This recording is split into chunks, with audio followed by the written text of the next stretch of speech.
Hamas ਦਾ Israel ਦੇ ਖੁਫੀਆ ਜੋਹਰੀ ਤਨਸੀਬਾਤ ਵਾਲੇ ਸ਼ਹਿਰ ਨੂੰ ਨਿਸ਼ਾਨਾ ਬਣਾਉਣ ਦਾ ਦਾਅਵਾ। ਇਸਰਾਈਲ ਦੇ ਸਹਰਾਏ ਨਕਬ ਵਿੱਚ ਵਾਕਿਆ ਦਿਮੂਨਾ ਸ਼ਹਿਰ ਖੁਫੀਆ ਅਸਾਸ ਜੋਹਰੀ ਤਨਸੀਬਾਤ ਦੀ ਵਜ੍ਹਾ ਤੋਂ ਅਹਿਮ ਹੈ।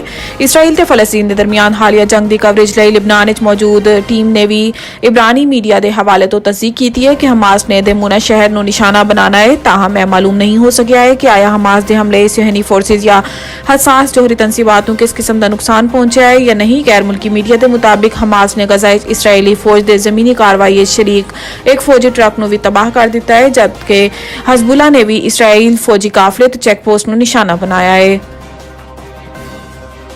ਸਿੰਧ ਵਿੱਚ ਮੈਡੀਕਲ ਤੇ ਡੈਂਟਲ ਕਾਲਜਿਸ ਵਿੱਚ ਦਾਖਲੇ ਲਈ ਐਮਡੀ ਕੈਟ ਟੈਸਟ ਕਦੋਂ ਹੋਏਗਾ। ਮਹਿਕਮੇ ਸਿਹਤ ਸਿੰਧ ਦੇ ਮੁਤਾबिक ਮੈਡੀਕਲ ਤੇ ਡੈਂਟਲ ਕਾਲਜਾਂ ਤੇ ਜਾਮਿਆਤ ਵਿੱਚ ਦਾਖਲੇ ਲਈ ਐਮਡੀ ਕੈਟ 19 ਨਵੰਬਰ ਨੂੰ ਹੋਏਗਾ। ਮਹਿਕਮੇ ਸਿਹਤ ਸਿੰਧ ਨੇ ਦੱਸਿਆ ਹੈ ਕਿ ਡਾਵ ਯੂਨੀਵਰਸਿਟੀ ਆਫ ਹੈਲਥ ਸਾਇੰਸਿਜ਼ ਦੇ ਜ਼ੇਰੇ ਤਮਾਮ ਟੈਸਟ ਐਕਸਪੋ ਸੈਂਟਰ ਵਿੱਚ ਹੋਏਗਾ, ਜਿਸ ਦਾ ਦੌਰਾਨੀਆ ਸਵੇਰ 10:30 ਤੋਂ ਦੁਪਹਿਰ 2 ਵਜੇ ਤੱਕ ਹੋਏਗਾ।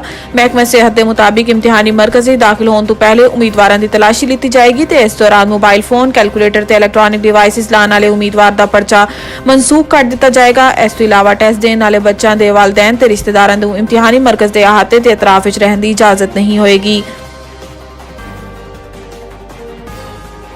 ਪੈਟਰੋਲ ਦੀ ਕੀਮਤ ਵਿੱਚ ਕਮੀ ਦੇ ਬਾਵਜੂਦ ਮਹਿੰਗਾਈ ਦਾ ਜਿੰਨ ਬੇਕਾਬੂ। ਜੁੜਵਾ ਸ਼ਹਿਰ ਰਾਵਲਪਿੰਡੀ ਇਸਲਾਮਾਬਾਦ ਵਿੱਚ ਵੀ ਅਸ਼ੀਆ ਖੁਰਦਨੋਸ਼ ਦੀ ਕੀਮਤਾਂ ਵਿੱਚ ਇਜ਼ਾਫਾ ਬਰਕਰਾਰ। ਇਤਵਾਰ ਉਹ ਸਹੂਲਤ ਬਾਜ਼ਾਰਾਂ ਵਿੱਚ ਰੇਟ ਕਦਰੇ ਕਮ ਲੇਕਿਨ ਖਰੀਦਾਰ ਮਾਇਆਰ ਦੀ ਸ਼ਿਕਾਇਤ ਕਰਦੇ ਦਿਖਾਈ ਦਿੰਦੇ ਨੇ। ਸਦਰ ਮਰਕਜ਼ੀ ਕਰਿਆਨਾ ਮਰਚੈਂਟ ਐਸੋਸੀਏਸ਼ਨ ਸਲਮ ਪਰਵੇਜ਼ ਭੱਟ ਨੇ ਕਿਹਾ ਹੈ ਕਿ ਇੰਤਜ਼ਾਮੀਆ ਨੇ ਅਸ਼ੀਆ ਦੇ ਮਾਇਆਰ ਦੇ ਮੁਤਾबिक ਰੇਟ ਤੈਅ ਨਹੀਂ ਕਰ ਰਹੀ ਤੇ ਡੀ ਕਲਾਸ ਅਸ਼ੀਆ ਦੇ ਰੇਟ ਮੁਕਰਰ ਕਰਕੇ ਮਾਇਆਰੀ ਅਸ਼ੀਆ ਇਸ ਕੀਮਤ ਤੇ ਫਰੋਖਤ ਕਰਨ ਤੇ ਮਜਬੂਰ ਕਰ ਰਹੀ ਹੈ। ਵਿਫਾਕੀ ਹੁਕੂਮਤ ਦੀ ਜਾनिब ਤੋਂ ਰਵਾਂ ਮਾਹ ਪੈਟਰੋਲੀਅਮ ਮਸਨੂਆਤ ਦੀ ਕੀਮਤ 40 ਰੁਪਏ ਫੀ ਲੀਟਰ ਤੱਕ ਕਮੀ ਕਰ ਦਿੱਤੀ ਗਈ ਤੇ ਕੀਮਤਾਂ ਵਿੱਚ ਕਮੀ ਦਾ ਫਾਇਦਾ ਆਵਾਮ ਤੱਕ ਪਹੁੰਚਾਉਣ ਲਈ सूबाई हुकूमतों और ज़िलाई इंतजामिया ਨੂੰ ਅਸ਼ੀਆ ਖੁਰਦਨੋਸ਼ ਦੀ ਕੀਮਤਾਂ ਵਿੱਚ ਕਮੀ ਲਾਉਣ ਦੇ ਅਹਿਕਾਮਾਤ ਜਾਰੀ ਕੀਤੇ ਗਏ, ਲੇਕਿਨ ਜੁੜਵਾ ਸ਼ਹਿਰਾਂ ਵਿੱਚ ਮਹਿੰਗਾਈ ਦੀ ਲਹਿਰ ਬਰਕਰਾਰ।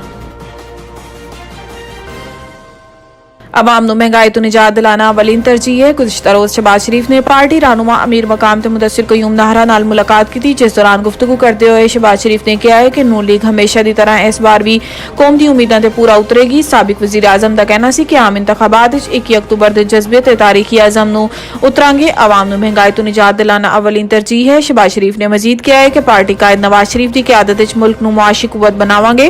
याद रहे कि मुस्लिम लीग नून ने 21 अक्तूबर नूं लाहौर ग्रेटर इकबाल पार्क विच नवाज शरीफ की 4 साल बाद वतन वापसी ते जलसा कीता सी, जिहदे विच अवाम दी बड़ी तादाद ने शिरकत की।